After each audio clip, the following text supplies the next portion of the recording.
8వ వాక్యం చదవండి. మరియు యెహోవా మోషేకు ఇలాగ సెలవిచ్చెను, నీవు ఇశ్రాయేలీయులను పురుషుడే గాని స్త్రీయే గాని యెహోవాకు నాజీరగుటకు ఎవరైనా మొక్కుకొని తను తాను ప్రత్యేకించుకొని ఎడల వాడు ద్రాక్షారస మద్యములను మానవలేను. 8వ వాక్యం. అతడు ప్రత్యేకంగా ఉన్న దినములన్నీ యెహోవాకు ప్రతిష్ఠితుడుగా ఉండును. ఈ 2 వాక్యాలు మనం పురుషుడే గాని స్త్రీయే గాని యెహోవాకు నాజీరగుటకు అంటే కింద పుష్పడు ఏమనిచ్చాడు? ప్రత్యేకముగా ఉండుటకు ఎవరైనా బ్రొక్కుకొని తను తాను ప్రత్యేకించుకొని ఎడలా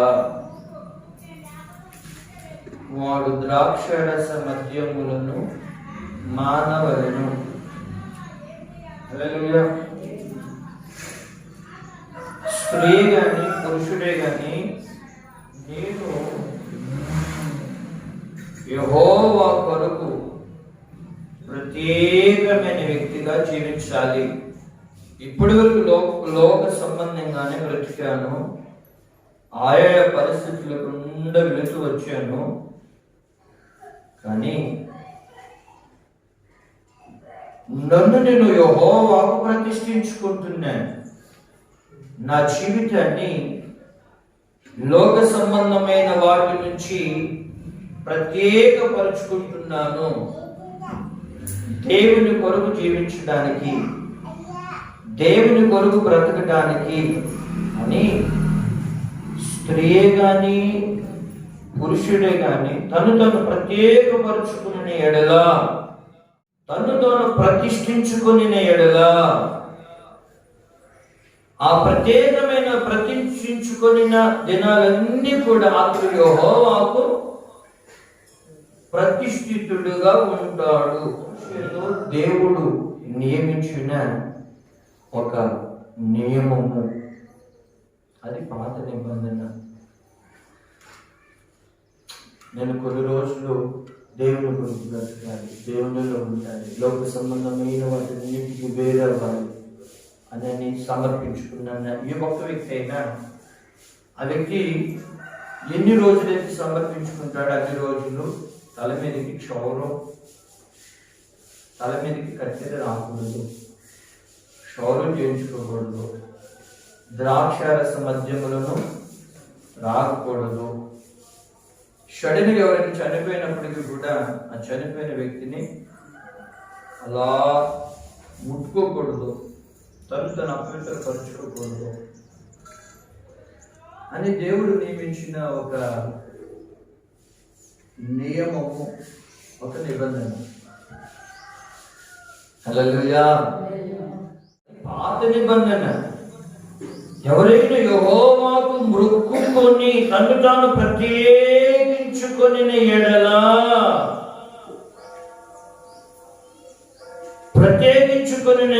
వాడు చేయవలసింది వాడు ద్రాక్షారస మద్యములను మానవలను. దేవుని కొరకు ప్రత్యేకించుకుంటే, దేవుని కొరకు సమర్పించుకుంటే, దేవుని కొరకు ప్రతిష్ఠించుకుంటే అక్కడ వ్రాయబడిన మాట ద్రాక్షారస మద్యములను మానవలను.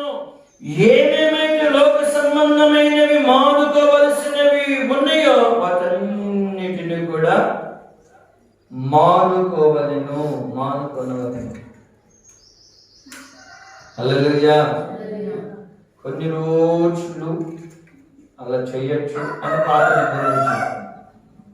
కానీ అదే పాత నిబంధనలోనే ప్రభువా నీవు నాకు ఒక్క మగ బిడ్డనిస్తే నాయన, సమూయేలు మొదటి గ్రంథం 1:28. కాబట్టి నేను ఆ బిడ్డను యెహోవాకు ప్రతిష్ఠించుచున్నాడు.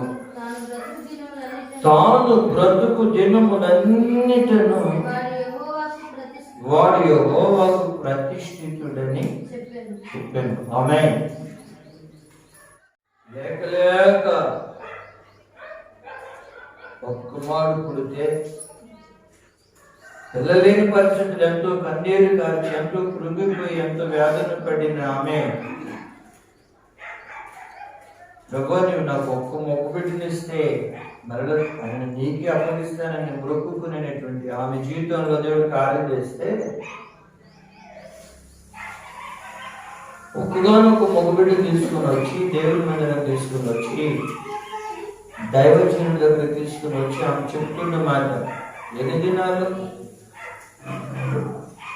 వాడు బ్రతుకు దినములన్నిట యెహోవాకు ప్రతిష్ఠితుడు.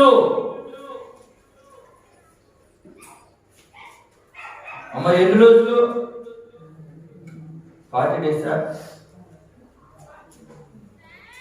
40 రోజులా? దేవుడు నీ నుంచి నా నుంచి కోరుకుంటుంది, లోకంలో నుంచి ప్రత్యేకమవుతా నన్ను తీర్మానించుకున్నావా?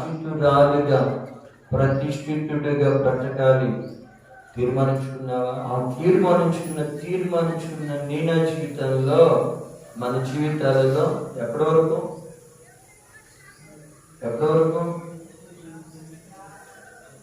తాను బ్రతుకు దినములన్నిట యెహోవాకు ప్రతిష్ఠితుడిగా బ్రతకాలి.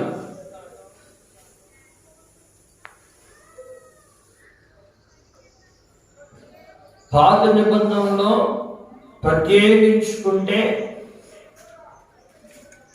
ప్రతిష్ఠించుకుంటే తాను క్షౌరం చేయించుకోకూడదు, ద్రాక్షారస మద్యం నువ్వేమీ త్రాగకూడదు, చనిపోయిన శవాన్ని ముట్టుకోకూడదు, తన వస్త్రధారణ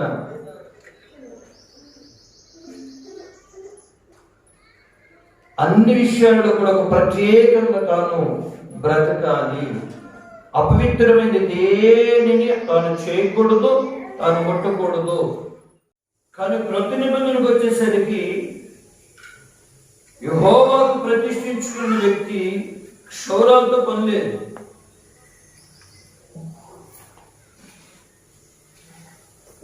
చనిపోయిన శవాలను ముట్టుట వలన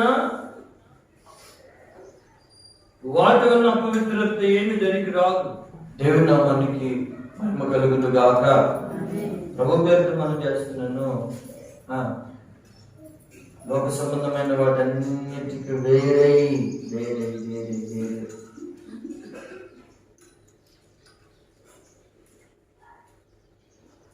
అపోస్తలుల కార్యక్రమం 2వ అధ్యాయము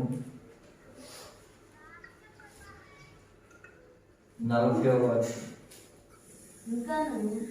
అనేక విధములైన మాటలతో సాక్ష్యం ఇచ్చి మీరు మూర్ఖులకు ఈ తరము వారికి వేరై రక్షణ పొందుడని వారిని హెచ్చరించెను. మూర్ఖులకు ఈ తరము వారికి అంటే కిందే ఉంది ఇప్పట్లో వంకరైన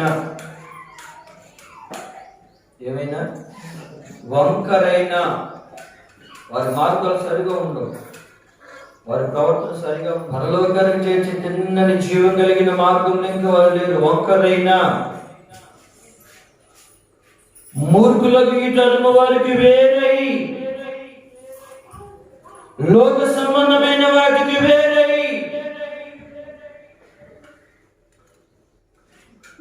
ఆచారాలకి పోకడలకి సాంప్రదాయాలకు వేరై యెహోవాకు నిన్ను ప్రత్యేకపరచుకో, ప్రతిష్ఠించుకో. లోకముతో గడిపిన కాలమే చాలు, పాపంతో చేయగలిపిన దినాలే చాలు, అపవిత్రతతో చేయగలిపిన దినాలే చాలు. దేవుని కొరకు బ్రతికేదాని కొరకు, పరలోక రాజ్యం కొరకు బ్రతికేదాని కొరకు, పరిశుద్ధమైన జీవితాన్ని జీవించేదాని కొరకు, మంచి మనస్సాక్షి కలిగి జీవించేదాని కొరకు, నీ జీవితాన్ని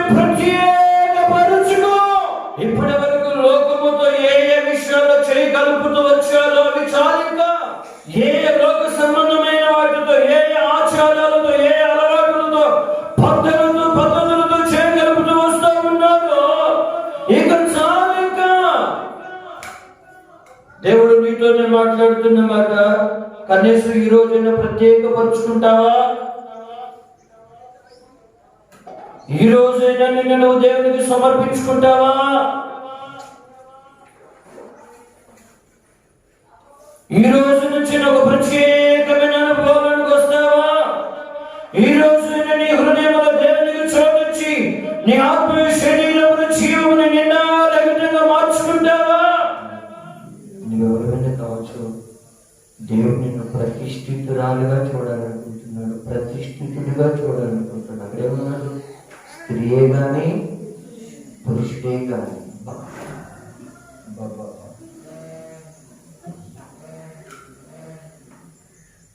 ఒకటి, జగత్తు పునాది వేయబడక మునిపే, అసలు తల్లి గర్భంలో పిండమే రూపింపబడక మునిపే దేవుడే చేసుకుంటాడు. కొంతమందిని ప్రతిష్ఠించుకుంటాడు తన కొరకు. 82 మొదటి అధ్యాయము 5-6 వాక్యాలు చదువుతారా? 21 మొదటి అధ్యాయం 5-6 వాక్యాలు.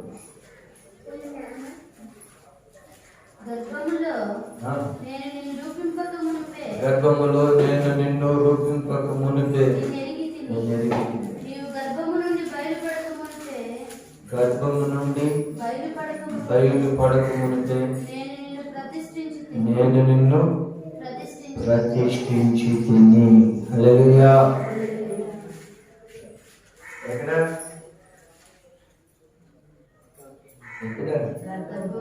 గర్భంలో అసలు రూపింపబడక మునిపే.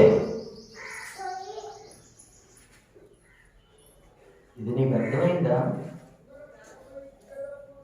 దేవుడు నీకు రక్షణ ఇచ్చాడంటే, దేవుడు నీకు అభిషేకం ఇచ్చాడంటే, దేవుడు నిన్ను ఎన్నుకున్నాడంటే, దేవుడు నిన్ను దర్శించాడంటే, దేవుడు నీతో మాట్లాడాడంటే, దేవుడు నిన్ను వెలిగించాడంటే,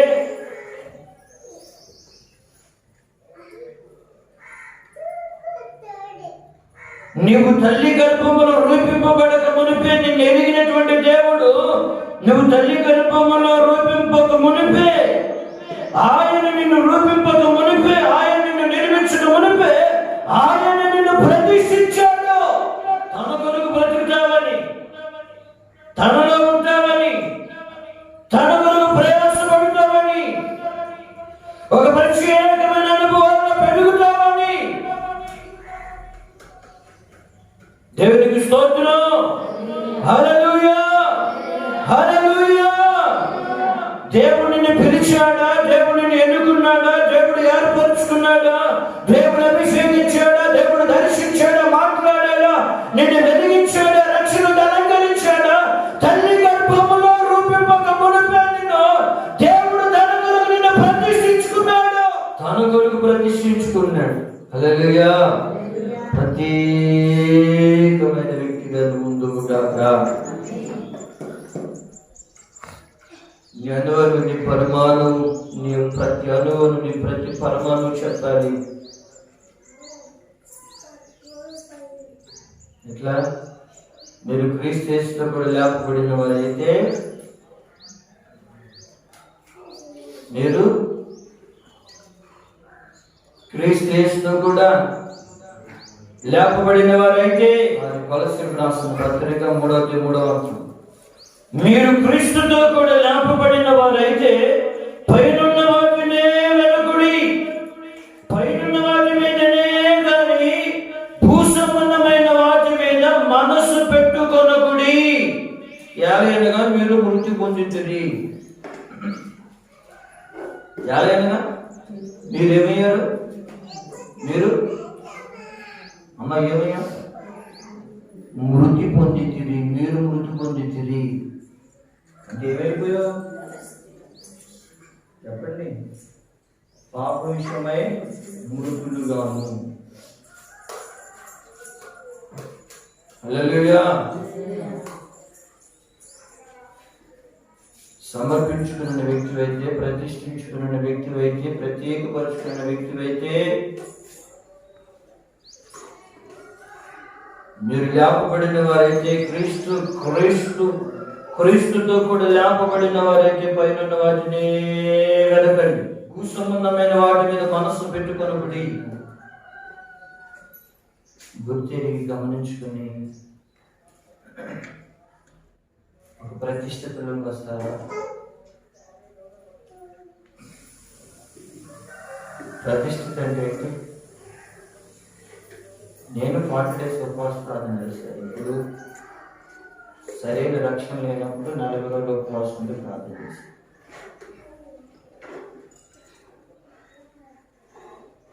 సరైన రక్షణ ఏంటి? దానిలో దేవుని దర్శనం ఏంటి? జరుగుతుంది. మనందరూ మాలేసిన తర్వాత పైన తెల్లటి వస్త్రాలు ఉన్నాయి, 40 days ఉపవాస ప్రార్థన చేస్తున్నాను. ప్రతిష్ఠించుకున్నానా? ప్రతిష్టత అనేది ఎక్కడ రావాలి? అంతరంగంలో రావాలి.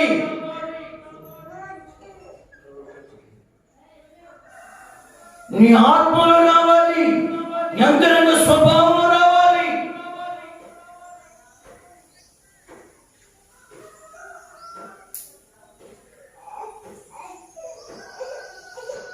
హల్లెలూయా. ప్రభు పేరుతో మనం చేస్తూ ఉన్నాం. అందరికి వచ్చినప్పుడు అది చేసేటప్పుడు చేసేటప్పుడు మనం చాలా పరిశుద్ధులమే. అసలు నీ పరిశుద్ధుల జీవితం ఏంటి? నీ ఒరిజినల్ జీవితం ఏంటి? నీ ఒరిజినల్ జీవితం ఏంటి చెప్పరా? నేను నీ ఒరిజినల్ జీవితం ఎవ్వరూ లేనప్పుడు సెల్ ఫోన్ చేతిలో ఉంటుందా? ఏం చూడాలనిపిస్తుందో? ఎవ్వరు ఇంట్లో ఎవ్వరూ లేనప్పుడు టీవీ ఉంటుందా? ఏం చూడాలనిపిస్తుందో? ఎవ్వరూ లేనప్పుడు అసలు హృదయాంతరంగం ఎవ్వరూ లేనప్పుడు ఒంటరిగా ఉన్నప్పుడు నీ హృదయాంతరంగం, నీ పర్సనల్ లైఫ్, నీ కోరికలు, నీ ఉద్దేశాలు, నీ ఆలోచన అవి పవిత్రమైనవా? వాక్యం ధ్యానించుకోవాలా?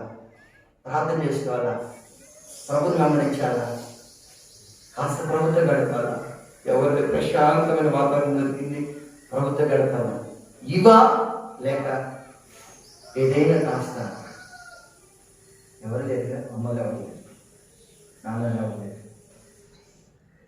నీ రహస్యమైన లైఫ్లో, ఎవరు చూడని లైఫ్లో, నీ అంతరంగ స్వభావంలో, నీ కోరికలు, నీ ఉద్దేశాలు, నీ ఆలోచనలు ఎలా ఉన్నాయో అది నీ ఒరిజినల్ లైఫ్.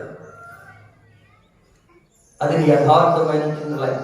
లైఫ్ నువ్వు ఏది చేసినా, ఏది చేసినా చేయకపోయినా దాన్ని బట్టి నువ్వు పరిశుద్ధుడివా, పాపివా, ప్రభుని వెంబడించే వ్యక్తివా, ప్రభుని వెంబడించిన వ్యక్తివా, రక్షణ పొందిన వ్యక్తివా, రక్షణ పొందిన వ్యక్తి? దీని మీద ఆధారపడి ఉంటాడు. నిన్ను నీవే ప్రతిష్ఠించు.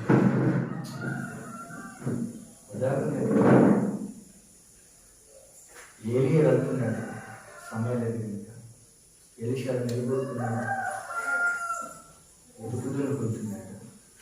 అలా వెళ్తూ అలా ఒకటి, అయ్యా నన్ను వెంబడించు అన్నాడు. నన్ను వెంబడించు అన్నాడు. ఒకే ఒక మాట, అయ్యా ఇంటి దగ్గర చెప్పేసి వస్తాను అంటే పరుగు వచ్చాడు. తను ఏం చేస్తున్నాడు? దైవ సేవకుడు దేవుని వెంబడించేదాని కొరకు, దైవ సేవకుడు వెంబడించేదాని కొరకు ప్రతి దానికి ఏం చేస్తున్నాడంటే ప్రత్యేక తన కుటుంబాన్ని విడిచిపెట్టి, తల్లిదండ్రులను విడిచిపెట్టి, పొలాన్ని విడిచిపెట్టి, సమస్తాన్ని విడిచిపెట్టి తను ఏం చేస్తున్నాడు? ప్రతిష్ఠించుకుంటున్నాడు. దేవుడు వాడుకున్నాడా లేదా? హల్లెలూయా. ఒకటి దేవుడే నిన్ను ప్రతిష్ఠించాడని ఆ ధన్యత చాలా మందికి ఏంటంటే నీకు దక్కిందా? నువ్వు ధన్యరాలు. దానికి ఉద్యోగం నచ్చుకోవాలి. రెండవదిగా మీ పిల్లల్ని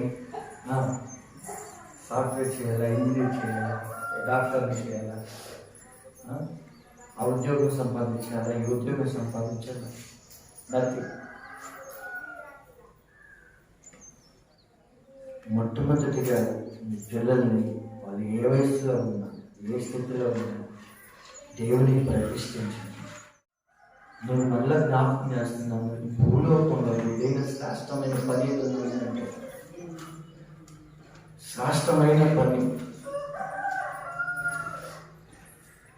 శ్రేష్టమైన పని ఏదన్నా ఉందంటే అది దేవుని రాజ్యం కట్టబడి దేవుని కొరకు బ్రతకడం.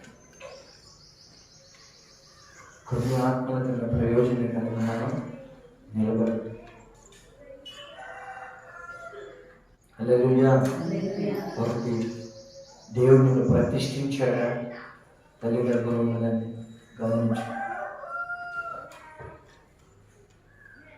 రెండవదిగా తండ్రులారా మీ పిల్లలని ప్రభుత్వం ప్రతిష్ఠించాడు.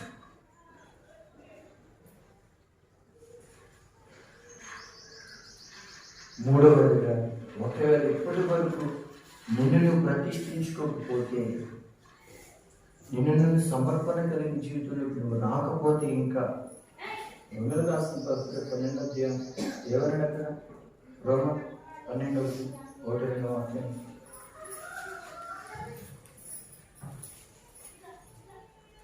కాబట్టి సహోదరులారా, పరిశుద్ధమును దేవునికి అనుకూలమునైన సజీవ యాగముగా మీ శరీరములను ఆయనకు సమర్పించుకున్నది.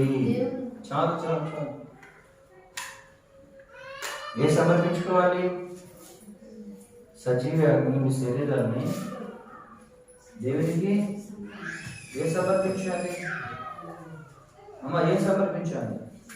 నీ శరీరాన్ని నడినెట్టు పరికరము నడినెట్టు దేవునికి సమర్పించాలి. ఎవరితో ఉన్నాడు ఈ మాట? సాగులే కదండి సమర్పించుకున్నాను. సాగులేనా? ఈ మాట ఎవరితో అంటున్నాడు? అపోస్తలుడైన పౌలు. రోమలోని సంఘ విశ్వాసంతో కదండి, అవునా కదా? సజీవ యాగంగా మీ శరీరాలను దేవునికి సమర్పించుకోండి. హల్లెలూయా. అంటే సంఘ విశ్వాసం అందరూ ఏ స్థితిలోకి రావాలి? చెప్పండి. సమర్పణ కలిగిన జీవితంలోకి రావాలి. ఆమేన్. రోమలో ఉన్న సంఘ బిడ్డలారా, మీరు ఎంతమంది ఎక్కడికి రావాలి? సమర్పణ కలిగిన జీవితంలోకి రావాలి. అంటే ఇప్పుడు దేవుడు నాకు దయచేయండి కాక జీవితకాలం అంతా యెహోవాకు ప్రతిష్ఠితులను మనం బ్రతకాలి. బ్రతుకు దినములన్నిట ప్రత్యేకంగా బ్రతకాలి. అది 3 ప్రతిష్ఠితుల్లో, 3 సమర్పణ కలిగిన జీవితంలో, 3 ప్రత్యేకమైన అనుభవాల్లో ఏ స్థితిలోనైనా తల్లి గర్భంలో ప్రతిష్ఠించబడినప్పటికీ, రెండవదిగా మీ తల్లిదండ్రులు సమర్పించినప్పటికీ, మూడవదిగా నిన్ను నువ్వే సమర్పించుకున్నప్పటికీ బ్రతుకు దినములన్నిట ప్రత్యేకంగా పరిశుద్ధుడైన యేసయ్యకు